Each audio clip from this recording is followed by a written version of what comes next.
ready to keep you company wherever you are. Blanche, the podcast, brings you immersive, hard-hitting stories anytime, anywhere, every week. It's another jam-packed episode of the WholeWeek Wrap with Daily Maverick and Carte Blanche. With us this week is Daily Maverick journalist Michelle Banda. Here's what's coming your way. New faces, new voices. We look at the big changes on the Members of Parliament list. Then, from political drama to courtroom drama, we do a quick take on some major cases. Later, devastation across parts of KZN. Again.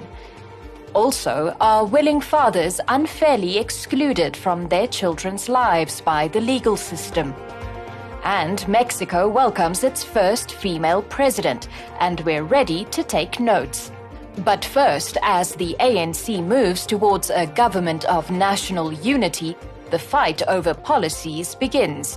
Whether it's giving back the land or nationalizing the Reserve Bank, or even scrapping BEE. Heck, some parties are even pushing for the scrapping of the Constitution altogether. So, what's a coalition government to do when policies clash? Michelle, welcome back to the show. The elections are behind us. We are in the midst of fraught coalition talks. And I first want to know from you, how are you doing amid the madness? Thank you for having me once again. I'm at a point where I just don't know what is what. I have a lot of anxiety, so I'm just hanging in there and just hoping for the best. Now, things are still very much up in the air, as you've just said, regarding the various talks. What we do know now is that ANC President Cyril Ramaphosa announced late on Thursday that they are aiming for a government of national unity, or the GNU. Essentially, what that means is that all parties will be welcomed into the new coalition government in an effort to, quote, move South Africa forward, end quote. And this GNU also includes, if they're interested, the MK party. What do you make of this GNU decision? Are you more comfortable with that idea, or would you have preferred a more direct, it's an ANC-DA-EFF coalition,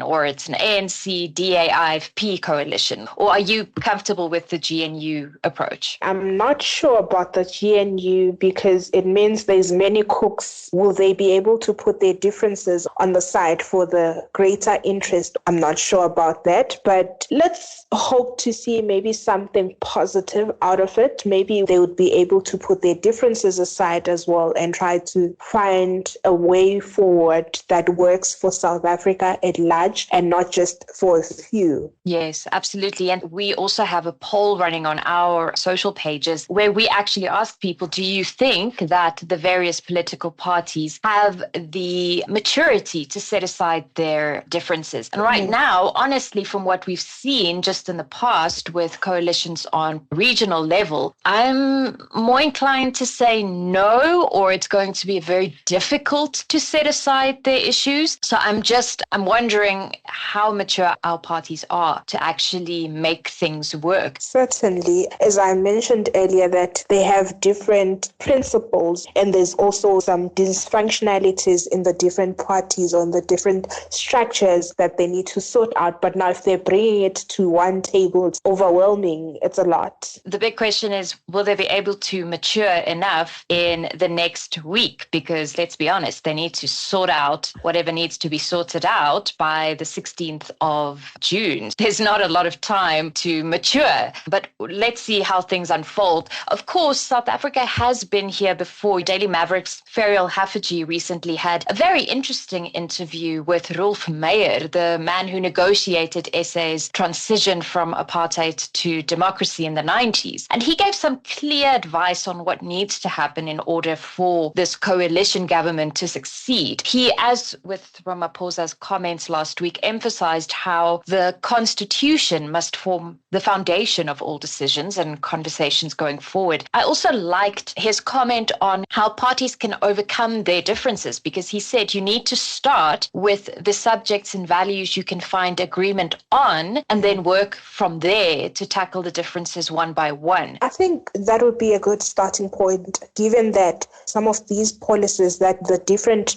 political parties want to enforce they are one way or the other related. The issues are similar. We live in one South Africa. So some of these issues, they don't exist in a vacuum. So if that is the baseline of starting negotiations, it would be better than trying to say, oh, in the ANC we have these policies, or in the DA we have those policies, or in the EFF this is what. Let's start with common issues. How do we address those beyond the politics of the different political parties? Brace yourselves. A new National Assembly is coming. And we're not just talking about the burnt-out parliamentary building in Cape Town. With several smaller parties clinching seats in Parliament, this invariably means that we'll be saying goodbye to a few well-known faces. Last week, we saw the final list of members of parliament being handed over to Chief Justice Raymond Zondo. And I think the biggest thing many took from the list, just from reading the comments online, is that the National Assembly will once again consist mostly of individuals aged between 40 and 70. So a lot of people have been complaining that Parliament is once again too old. But one thing is clear, Parliament will definitely look very, very different. Who are some of the MPs you're surprised to see either get dropped from the lists or be brought in to serve on the National Assembly? Were there any surprising moves for you there? Not necessarily surprising. Some of them we already knew from the sidelines that they might not be coming back. But some of them you're just like, okay, they're back. But I think one person in particular who I'm not surprised, but maybe I'm saddened by her not coming back is Naledi Pandor. I think she's doing an extremely good job wherever she's placed. She does her work. So for her not to come back, I'm just like a little sad, but hopefully whoever replaces her is someone who's able to, work and less talk. Granted, she did confirm earlier in the year that she had no plans on returning to public office after the elections. So chances are we weren't going to see her return to Parliament in any case, but definitely she has done some amazing work as the Minister of Education. And then we also saw her at DIRCO with the Department of International Relations, where she's also done some fantastic work. We've recently seen just how well she's done just on the Israel-Gaza matter. So yeah, absolutely, I agree with you. It's going to be very sad not to have Naledi Pandor back in the National Assembly. But the biggest exclusion that I think a lot of South Africans might be celebrating either secretly or very openly is, of course, Police Minister Bheki Cele. I think it's no secret South Africans had little faith in him, so I think many are happy to see him go. So that was, for me, one of the bigger exclusions that we saw. And then, of course, we have Thandi Modise, the current Defence Minister, who's also being left behind. So some really big portfolios are about to see some really, really big changes. For me, in terms of the other parties that I've been keeping an eye on, we'll of course have Patricia de Lille back. She will be the sole representative for the Good Party.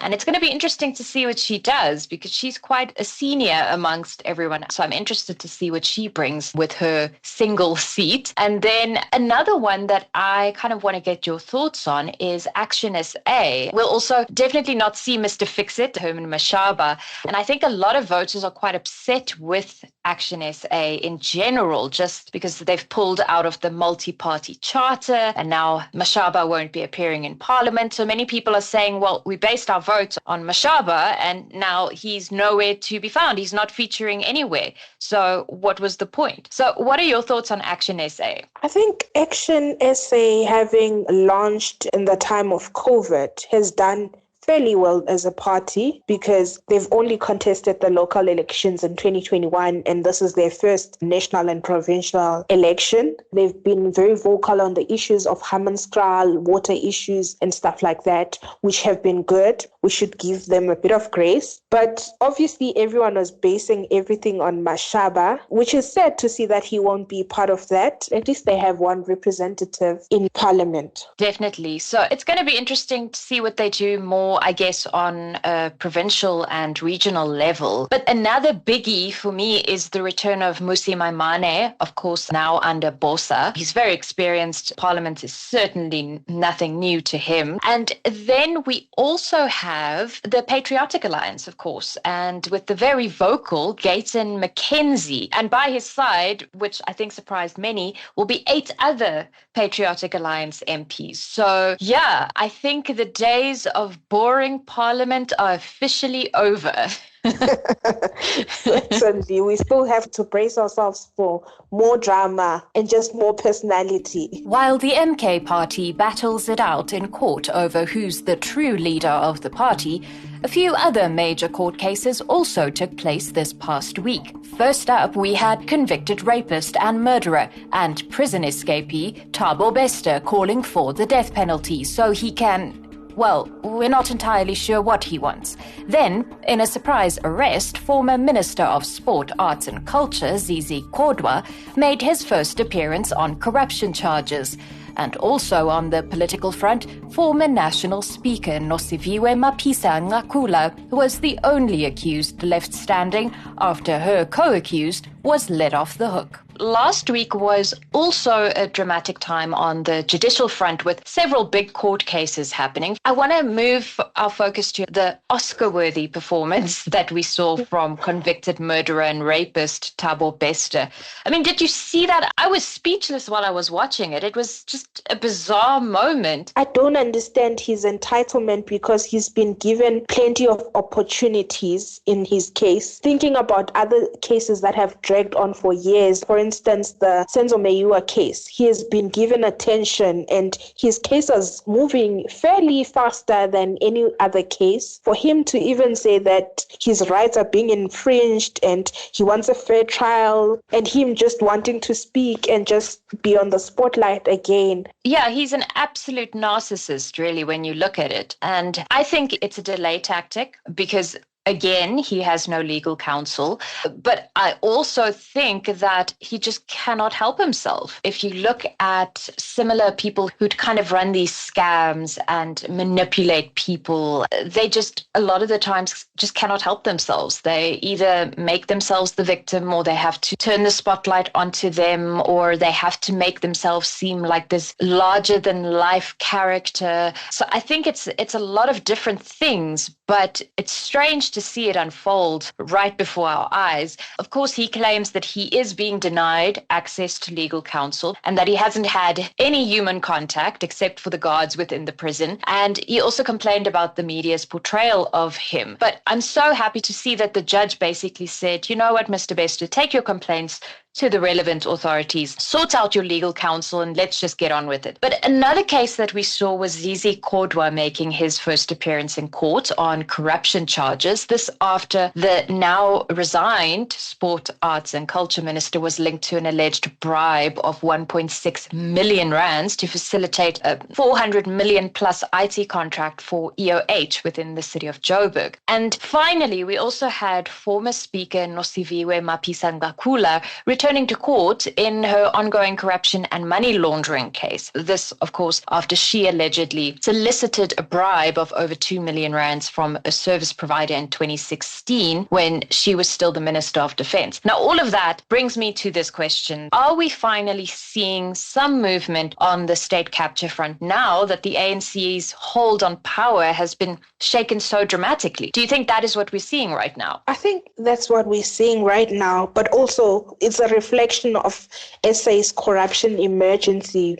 I mean, sitting where I'm sitting, because it's a coalition government, we're still going to see more of this. And it doesn't really reflect very well on the ANC because all of these guys who have been nabbed at this point are ANC members and they're former ministers. They've sat in parliament, and what does it say about the rest? It's become an annual occurrence. Communities of KwaZulu-Natal left destitute following intense storms, while residents of Tongaat and other areas are battling to rebuild their homes and come to terms with the loss of loved ones.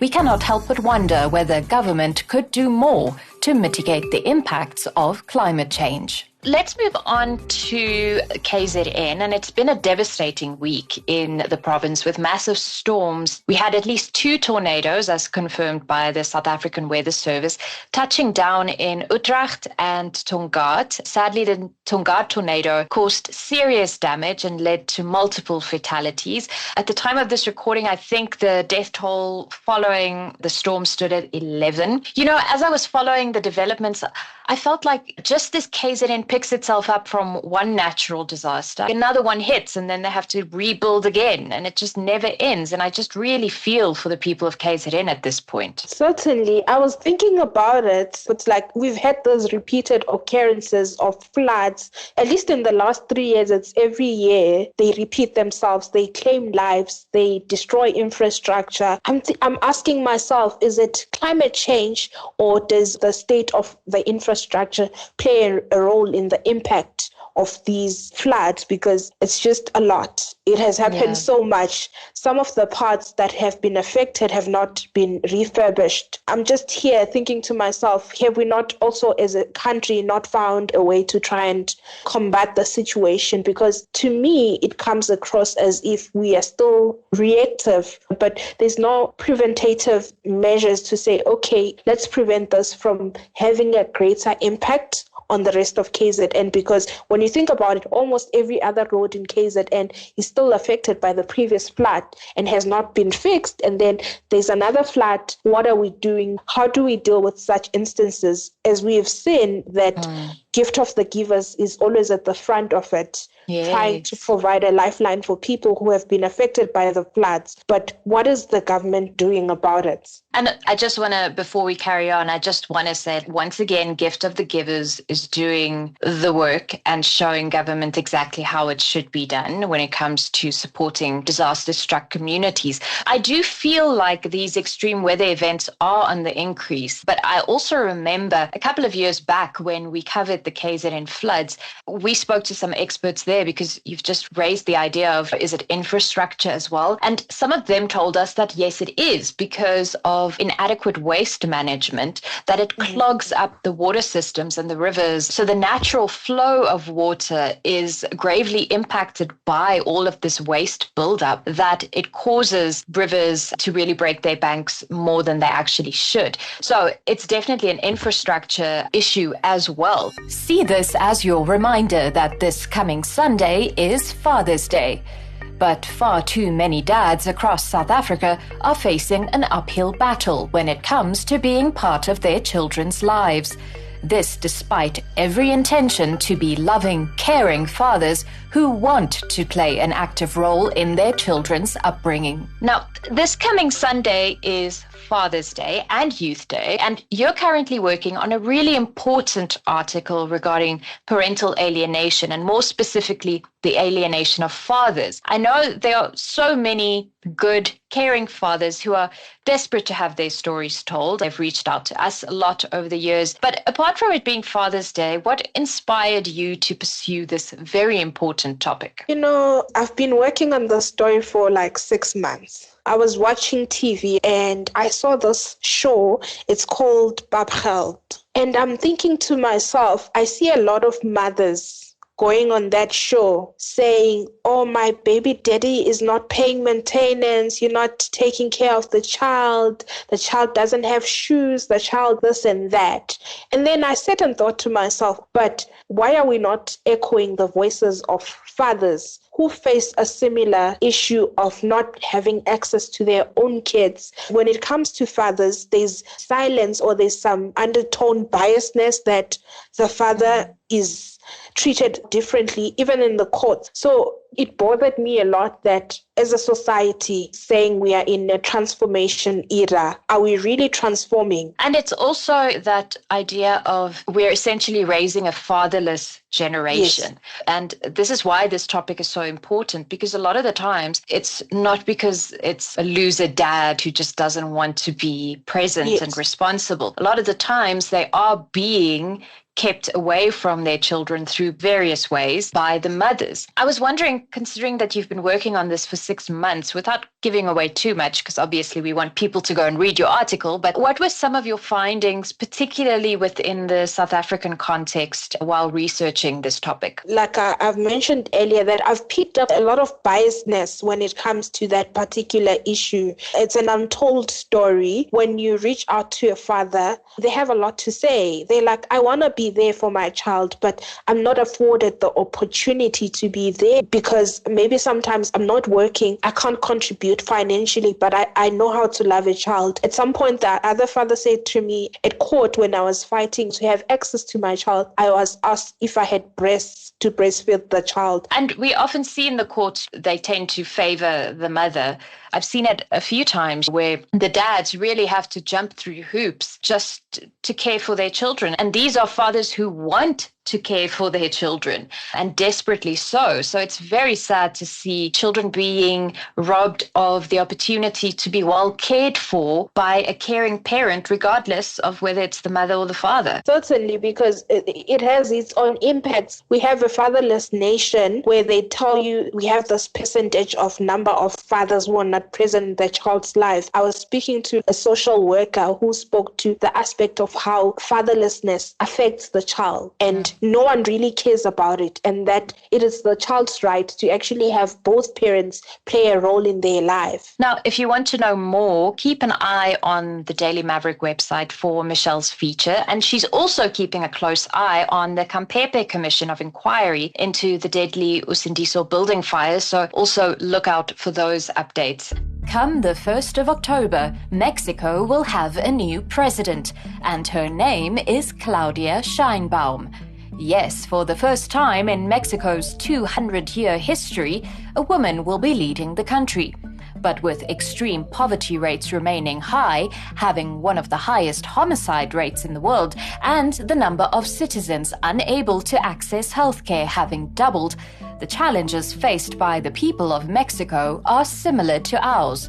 So, could we learn a few lessons from the country's incoming president? Now, let's quickly move to international news, and this relates wonderfully to today's discussion on the transition of power. Mexico elected its first female president last week. Her name is Claudia Sheinbaum, and she's the former Mexico mayor and also a climate scientist. And what I like is that she's been described as, quote, less combative and more data-driven in her approach to addressing inequality and Mexico's high levels of violence. Now, I think it will be interesting to keep an eye on her leadership because Mexico deals with a lot of issues that are very similar to ours. So it's going to be very interesting to see what she does to address those issues. Maybe we can learn a few lessons from her. Maybe we can. I mean, for many years, most countries have been ruled by men. At some point, we need women at the forefront. And as a transforming world, maybe when a woman is up front, there's certain changes we're going to see, because I see that Claudia also wants to tackle issues relating to gender-based violence and just violence at large. Maybe it's something that we need to learn from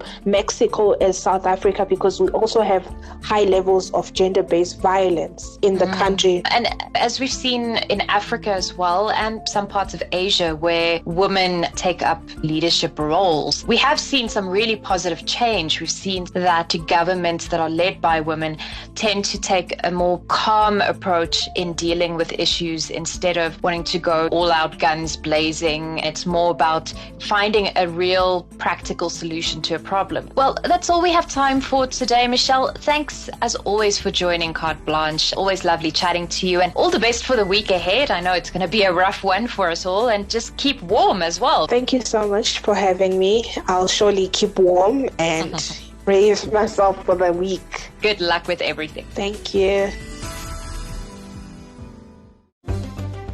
Thanks for listening. Catch us again next week for another WholeWeek wrap. Until then, why not join the conversation on Twitter, Facebook, and everywhere else? We always love hearing from you.